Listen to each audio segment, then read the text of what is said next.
first part was the intermission. Explain how this class is going to go. This class is going to go by Elder Ray Higgins.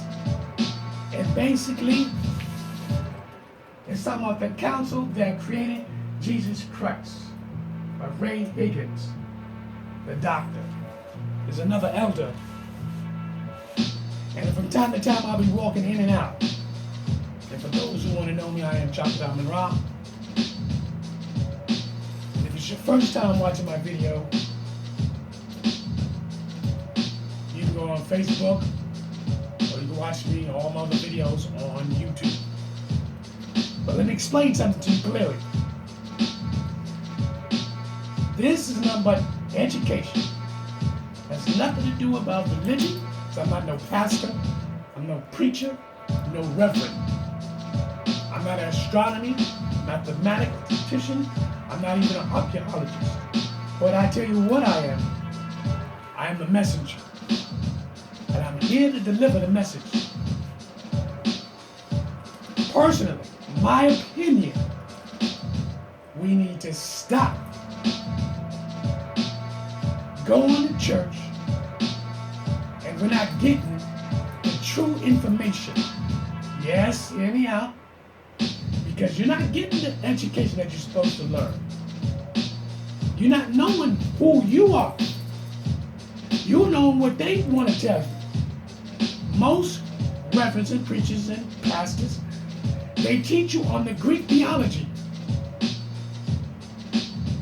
They're not teaching you African theology, African spirituality, African spiritual discipline. They're not teaching you nothing like that. That's why you don't know who you are. And how are you going to learn who you are? It's not even church that's telling you who you are.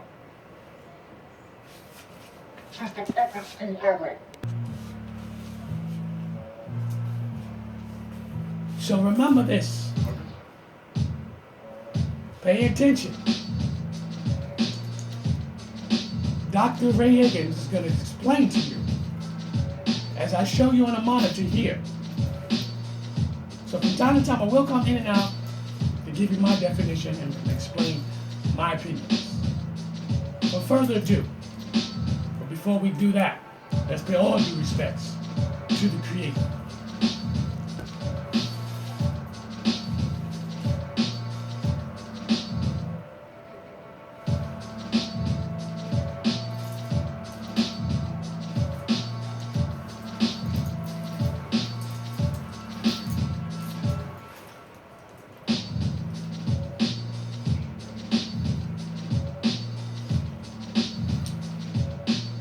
Amun.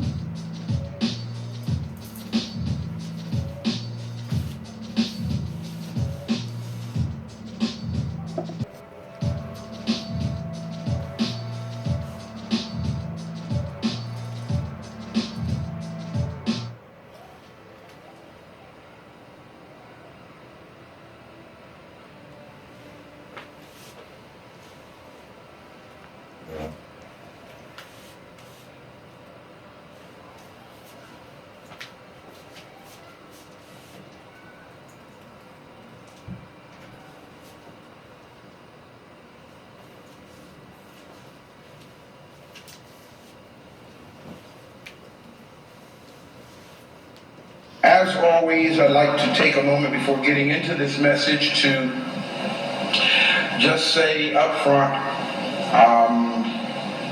I don't intend to hurt anyone today, all right? And I say that because I find out, brothers and sisters, that sometimes things are said that are virtually unbearable for some people. Like I said on the radio this morning, y'all remember that scene in A Few Good Men? For those who saw that movie, where Jack Nicholson was sitting on the stand in the courtroom, and the man said, "I want the truth," and Jack Nicholson said, "You can't handle the truth." I found out a lot of our people can't handle the truth. They really can't. But I still got to give it. I still got to give it, you know. It's almost like surgery, you know. So if I say something that is a little bit outside of your realm of awareness, please exercise intellectual vigilance. And instead of shutting me down, and instead of shutting your own mind down, make note of what I said that you don't understand and go do your research. Okay? Go do your homework on it. Go verify what I said. If I'm saying something that you don't know anything about, how can you say anything about it? Right? Okay, so having said that, let's get into the message for today. As you see, the subject of today's message .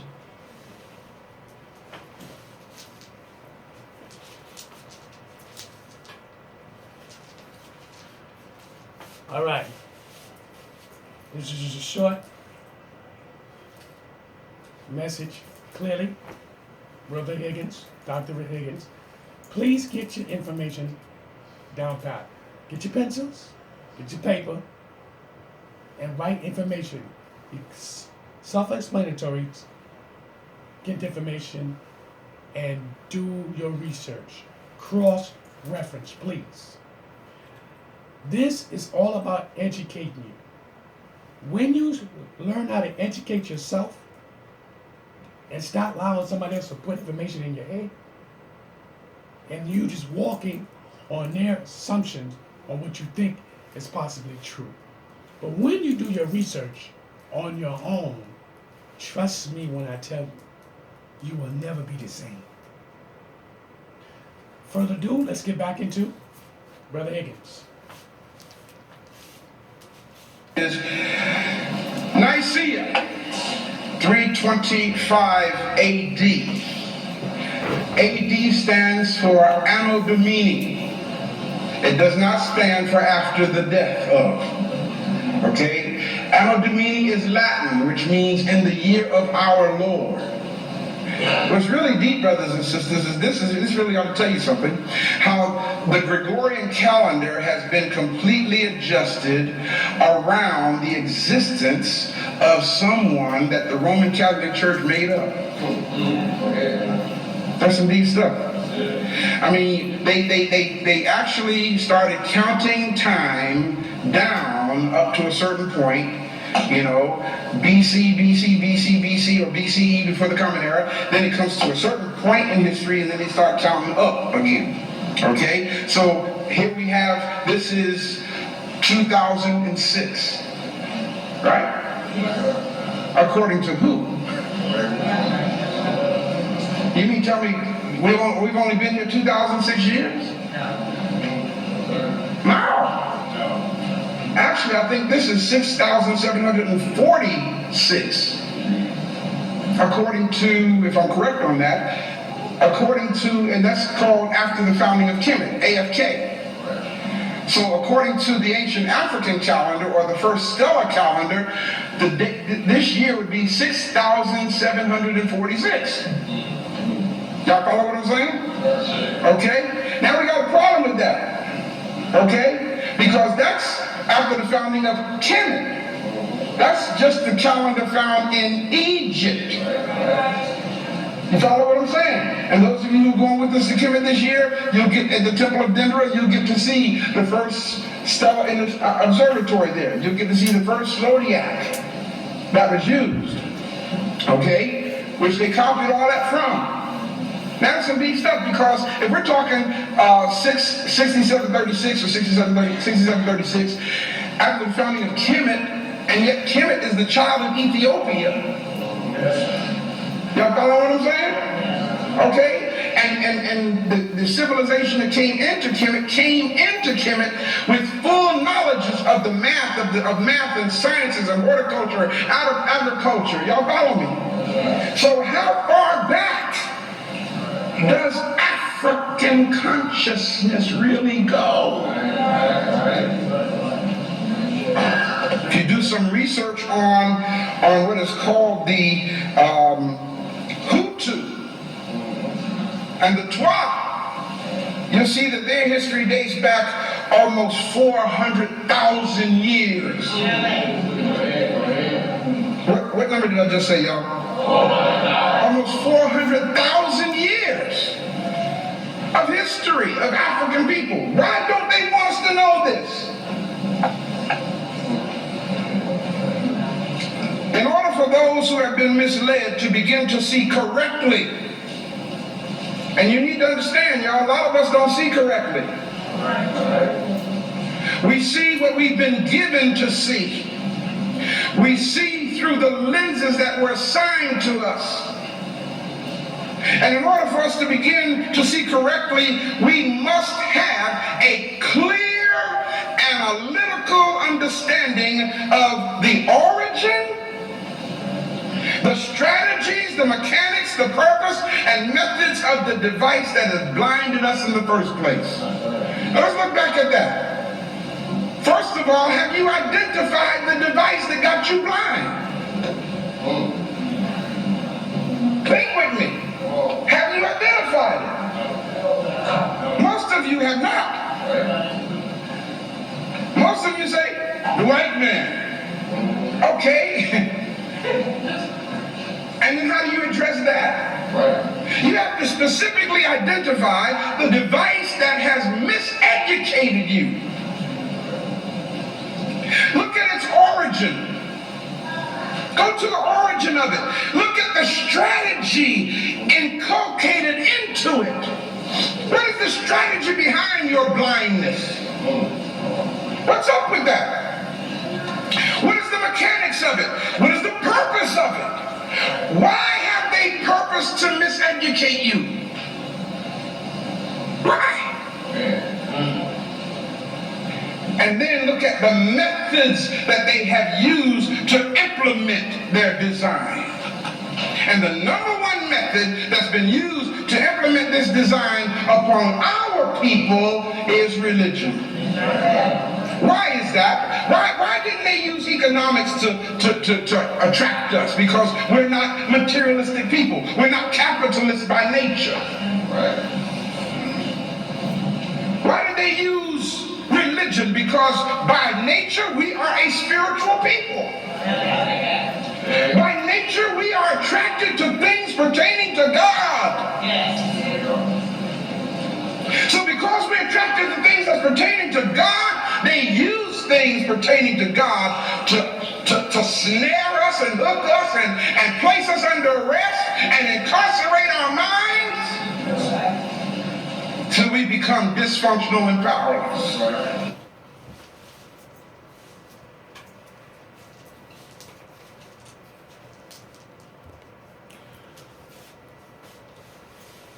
All right.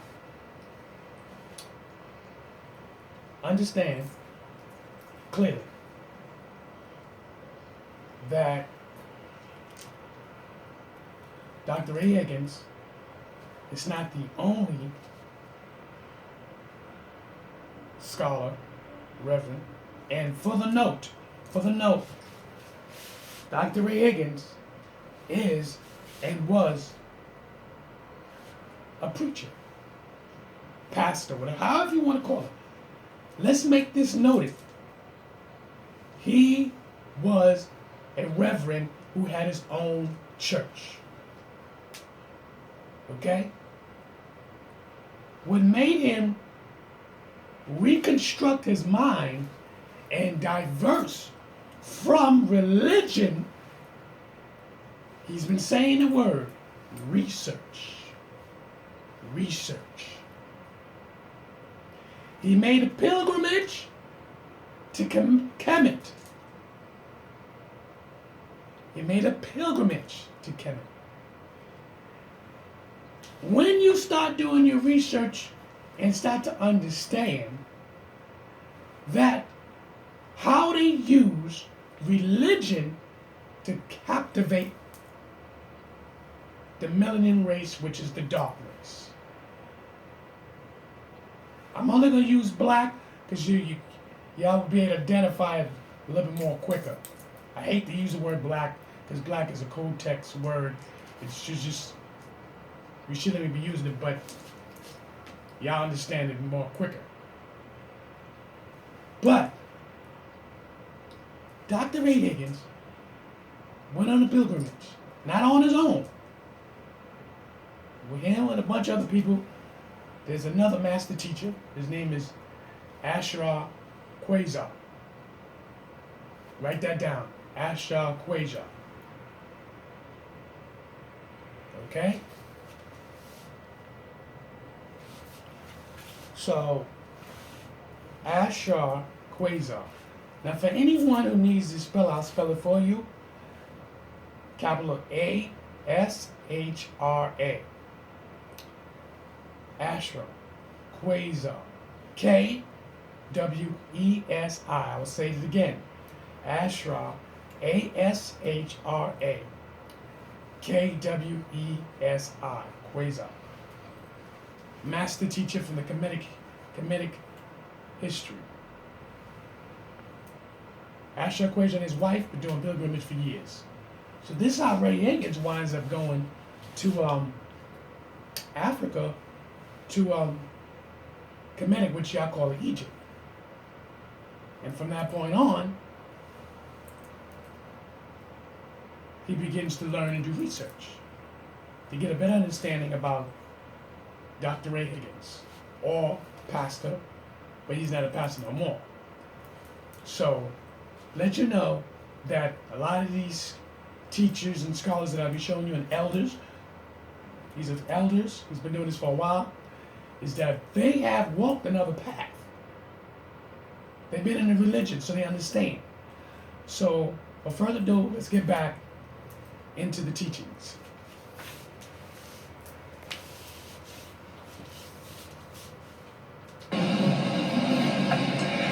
Brothers and sisters, when it comes to the liberation of the African mind from European concepts, whose concepts? Let me do something here. Do you honestly think that there is a need for the European mind to be delivered or liberated from European concepts? Let me hear you. What do you think about that? Yes. Well, in case you're not clear, let me help you. Nothing is as backwards as to have an African brain with a European philosophy in it. Everybody knows who they are but us. Everybody on this planet. Everybody on this planet has cultural pride but us. Y'all follow what I'm saying? We must examine and then re-examine again and again and again those agencies that have Europeanized our thinking until we are truly disconnected from the tentacles of their grasp. Imagine a giant octopus, okay, and you're fighting just one of the tentacles. Just one of the tentacles, you're fighting it, and you got a hold on that one tentacle, and you think you're winning. Come on now. When you got 7 other tentacles that's wrapping you up and locking you up and making you immobile, you got to learn how to see the big picture here. The ecumenical councils were legally convened assemblies of ecclesiastical dignitaries. What kind of dignitaries did I just say? When I say ecclesiasticals, family, I mean church dignitaries. Okay? And theological, let me add this, so-called theological experts. For the purpose, it was convened for the purpose of discussing and regulating matters of church doctrine and discipline. Now, some deep stuff here, because these council meetings actually created what's called authoritative decrees. I mean, they actually passed so-called laws as to what is and what is not, what you are allowed to think and what you better not say.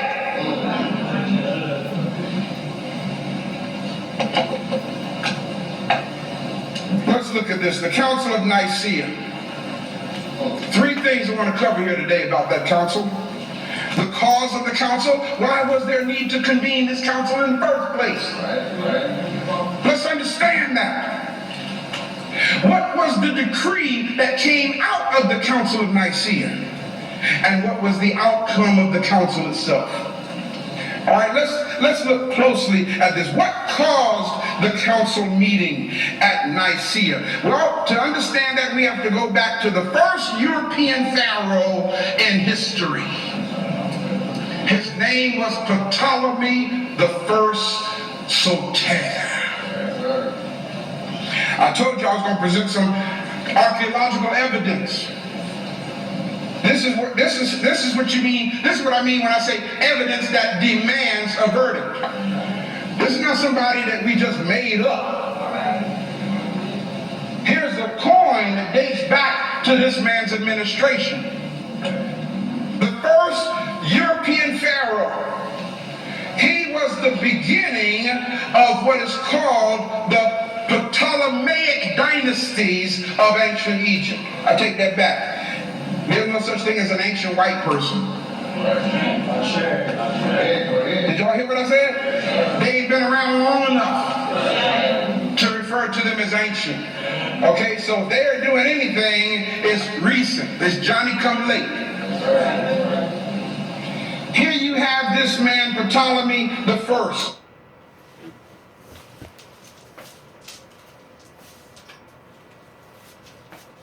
Brothers and sisters, gods and goddesses, I am so glad. I hope you can see this. Ptolemy the First white man who was a pharaoh in Egypt. Okay? Please pay attention. You need to understand this to what's about to expire, what's about to expire. Understand this, how the church deliberated to be able to control events and people by using religion. Understand this. If you have a tribe that's been here over 400,000 years, 400,000 years. What does the first white pharaoh, the first one, has no regulation. Meaning, this pharaoh here, somehow you're a European man that comes to Africa and you become a pharaoh. We'll let Dr. Ray Higgins explain that more. But pay attention, write this down. This is what I mean why we need to have classes. You're never going to learn this in church. They're not going to teach you these things in church. Ask yourself why. Why is this information not being told? Why? Why none of the reverends, the pastors, the preachers, in the synagogues, why they don't teach this information? You can teach what you want in the Bible all you want. But in reality, why this information is not being told? Something for you to think about. Don't let it just go over your head. Don't let it just fly past you. Make sure you write your information down. Let's get back into it with Dr. Ray Higgins.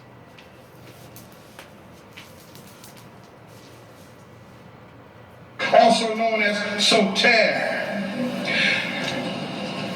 Now, write down the word Soter. S-O-T-E-R. Write that down.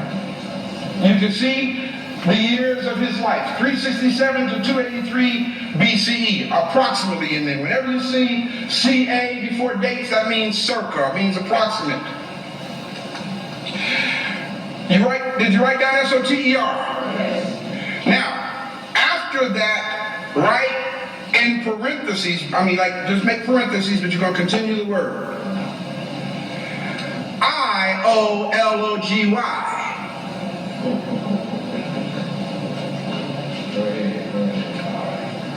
What does it spell? Soteriology. Exactly. Who knows what soteriology is? The doctrine or the study of salvation. Right? You know why? Because the word soter means savior. You need to understand the historicity here. This man, when he became Pharaoh in Egypt, he wanted the Egyptians to consecrate him as a god. Why? Not capital G-O-D, small G-O-D. Why was that? Because all of the pharaohs of Egypt were called gods with a small g. That's why they said Asara, a son of God. Every pharaoh was considered a god. Now, this European pharaoh comes in and he wants them to make him a god. But the Egyptians did not do that. The Egyptians said, no, you don't belong here in the first place. The only reason why you're on the throne is because it was taken by military force under Alexander the Greek. Not Alexander the Great. Alexander the Greek. Wasn't nothing great about him. Y'all following what I'm saying? Ptolemy the First, Soter, was a good friend of Alexander. And that's how he ended up becoming the first European pharaoh of Kemet. Check out his boldness. He took upon himself the name Mariaman. Setepenra. Sound familiar? Ursama'at-Ra. Setepenra. Rametsu Mariaman. Mary means beloved or loved. Amun is God. So Mariaman means beloved or loved of God. Setepenra means chosen by God. He wasn't given this name. He took it upon himself. Well, he insisted that they make an image in his honor. Oh, shucks now. The Egyptians didn't want to do that, so he started putting them to death. So he found a group of sellout Egyptians, Melkite, Coptic Egyptians, and the city of Menepha, which is known today as Memphis. The priest at Memphis, which was also the capital back then, the priest at Memphis said, we'll consecrate you to the priesthood. Why did they sell out? Right, to save their behind. Exactly. Guess what? It still goes on today.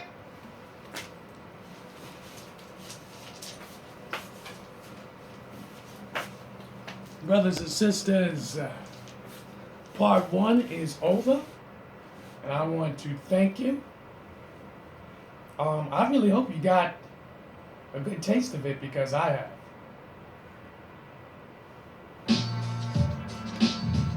Listen here. Part 2 is going to get deep. You hear me? It's going to get deep. I am Chocolate Amun, and this first class session is the council that created Jesus Christ. The council that created Jesus Christ.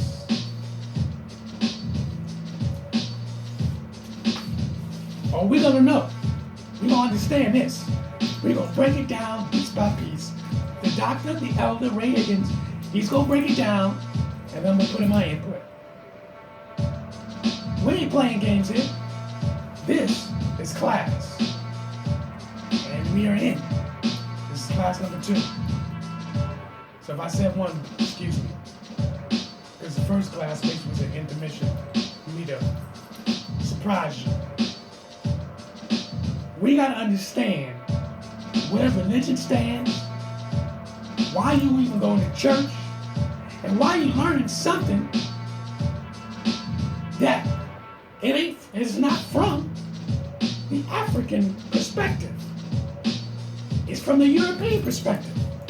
And understand clearly how Dr. Ray Higgins clearly stated that the first white pharaoh, he's going to demand, say he want to become a god. And if you don't become a god, I'm going to kill you. Then he goes to the nearest neighbor, the Egyptians' neighbor, and they basically fold under and start to help him because they don't want to die. Sound familiar? Huh? Sound familiar? Sound familiar, huh? All right, brothers and sisters.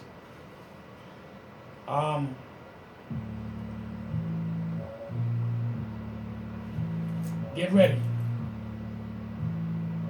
Because part 3 is next.